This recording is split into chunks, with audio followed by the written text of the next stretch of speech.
Having ambition is good, but there is a shadow side. God can do incredible, amazing things with people who want him first and want to be ambitious. We can have other wants, but they must be subservient to our core want. One of my top 6 favorite movies is La La Land. I know, I may have, turned in my man card by admitting that, but this movie is unbelievable and amazing. And the reason why it's so good is because it proves this point that I'm trying to make. Let's talk about the movie for a second. In this movie, La La Land, you have Sebastian and you have Mia. Sebastian's played by Ryan Gosling, not a hideous man, and Emma Stone, a beautiful woman. And they play these characters, and his dream is to own and operate a true jazz club. And her dream is to be an actress. And as they are pursuing their dreams, full of voices from friends and family saying, "Are you seriously still trying to pursue that dream? Like, that's not gonna happen." As they're pursuing that, they meet each other and they fall in love. And they start to see a mirror in each other. This person is pursuing their dream. I'm pursuing my dream. We're the same. We're on this track. We're together. And the conflict of the movie starts to come when their love for each other starts to get in the way of their dream. And there's this classic movie device that the director uses where it says 5 years later. Now, I am about to spoil the ending of the movie, so spoiler warning, but it's on you. You have had so much time to see this movie. It's not my fault. If this came out a week ago, I would not be using it, but you have had so much time. What happens is we see Sebastian, and he has his dream, the jazz club. And we see Mia, and she's wearing her dress. You can tell there's a poster on the wall. She's made it. She's a famous actress. And she comes home, hugs her child, and then turns to hug her husband, and it's not Ryan Gosling. And this is where my wife is like, what? She doesn't like the ending of this movie because they're supposed to be together, right?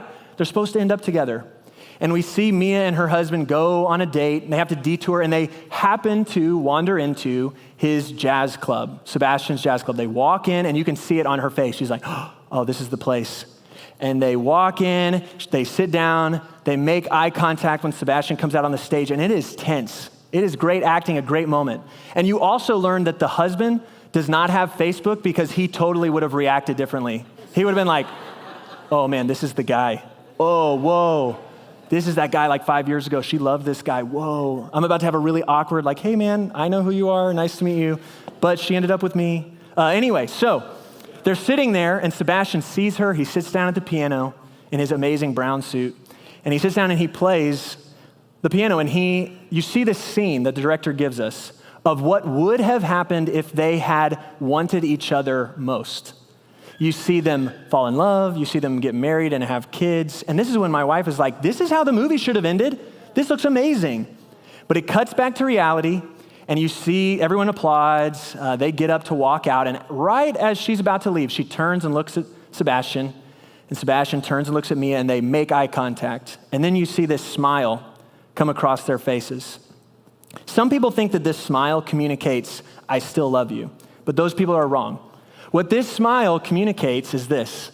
The smile communicates, you wanted your dream and I wanted my dream, and we got our dream. And even though we didn't get each other, we are content with how this turned out because we got the number one thing that we wanted. Now, I get it. You're asking yourself the question, Drew, this is a movie. Can't we get the dream and the guy? Can't we be a famous jazz club and have Emma Stone? Can't we have both?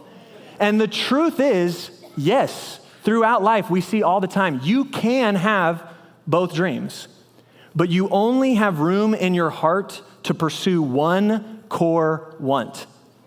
And if you get that, you will be content with how life turned out, even if you don't get any of the other core wants, just like these two characters in the movie. Jesus has lots of hard things to say to people whenever he says, follow me. And they say, well, first let me take care of this thing with my business. Let me take care of this thing with my family. He has some very difficult things to say to them. There's a story Jesus tells in Matthew 13, a parable. He says, the kingdom of heaven is like treasure hidden in a field. When a man found it, he hid it again, and then in his joy, went and sold all that he had and bought that field. The story says nothing about the man staying up all night stressing because he doesn't know what to do. Should I keep my stuff or should I get the treasure? No, there is no challenge for him. The point Jesus makes is that there is such superiority in that treasure that it far outweighs losing anything else that he might have to get up to get this treasure. He's not sweating it. It's not a challenge for him. He cannot wait in his joy to pursue the treasure. And Jesus is asking us, unless you want the lifestyle of the apprentice of Jesus over every other want, it is going to be tough, or probably how Jesus would say it in a harder way, it is going to be impossible for you to follow Jesus. Now, I am not saying that you have to only want Jesus and you're not allowed to want anything else. But I am saying that the order of your wants is the key. I want to be a good husband. I want to be a good father. I want to be a good minister. I want the Cowboys to win the Super Bowl. Is that too much to ask, And ideally, they beat the Packers, the Niners, and the Eagles on the path to the Super Bowl. I know. It's just a small request, God. But all of those things, they're good wants, but with every one of them, there is a shadow side if they are in the wrong order in our heart. When you want a spouse first over Jesus, you are going to come to that marriage and to that spouse with expectations that they are going to bring you fulfillment and purpose, and they are never going to be able to hold up to that. When you want Christ first, then when you come into marriage, the whole act of marriage is about together becoming the people that God made you to be together.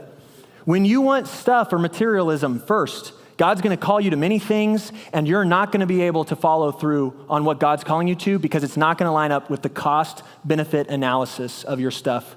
It's going to be too hard to get rid of that when it's first. But when God is first, the kingdom is going to be richly blessed by your resources. Being fit is a good want, but if vanity is your core want, it is not good for you. Having ambition is good, but there is a shadow side.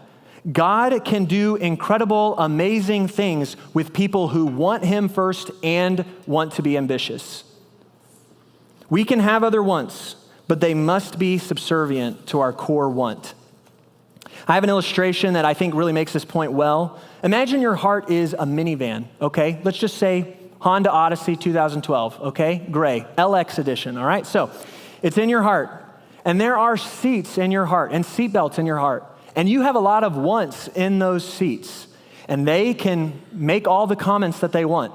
Turn up the volume, change the station. I don't like this song. Oh no, I want to go to Chick-fil-A. Wait, it's Sunday. Okay, they have a chance to say all sorts of things in your heart, but only one want gets to sit in the driver's seat. The driver gets to take all the input it wants from all the other wants in the van, in your heart. But the driver's seat want has their hands on the wheel. The driver's seat once determines where that car is going to go. And something that I've found of all the most mature Christ followers I know is that when Jesus is in the driver's seat of your heart, the other wants are going to get quieter and quieter and have less and less say over where your car goes.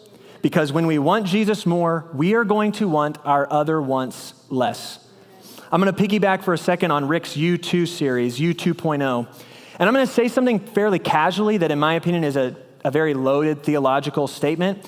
And so if any of you are deep theologians and you take issue with what I say, you are more than welcome to email me. I'd love to hear your input. My email is david.meyer@thehills.org, and it'd be great to hear from you.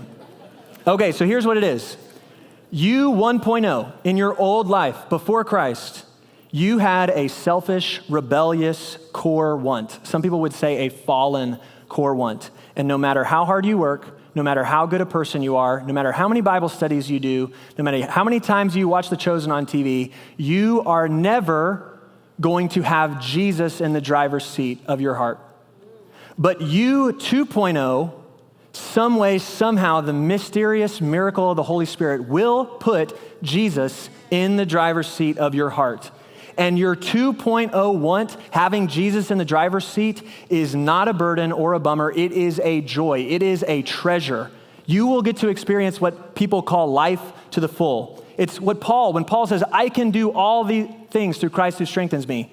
He's only able to say that because Christ is in the driver's seat. When the psalmist says in Psalm 27, one thing have I desired, just one, that I seek, that I may dwell in the house of the Lord all the days of my life, to behold the beauty of the Lord. You can't say that without Jesus being in the driver's seat of your heart. I think often when I go through life and I see people and talk to people who are talking about all the things that they're running after, they're pursuing, they want, they need, I have to have it. And I just think, I feel so sorry for you. I wish you knew how free it is to just have a core want that's Jesus and to know those things are going to fade away.